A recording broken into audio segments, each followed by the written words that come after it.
Ang sarap ng tulog. Grabe yung mga tulog ko dito, no? Always nominated. Pag nominated ako pala, medyo antukin. Ako kagabi ko lang, kagabi lang nag-sink in sa akin. Di ba hindi na ako ganun? Pag gising ko, wow, live, luto, Pansin ko pero nga kanina, ngayita kayo.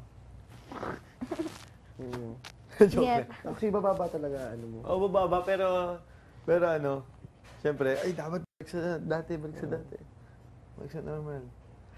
Kagabi lang nag-sink in sa akin. Diba? Pero nakakalimutan ko na nominado ako. Ako din. Sa Always, Hindi mo lang kailangan dibdibin. kalimutan ko na. Hindi totoo. Totoo! Ang pangalaban ko lang yung ano, iisip ko, ini-imagine ko, paglabas ko, hapak ako sa stage, may mga tao, yun lang.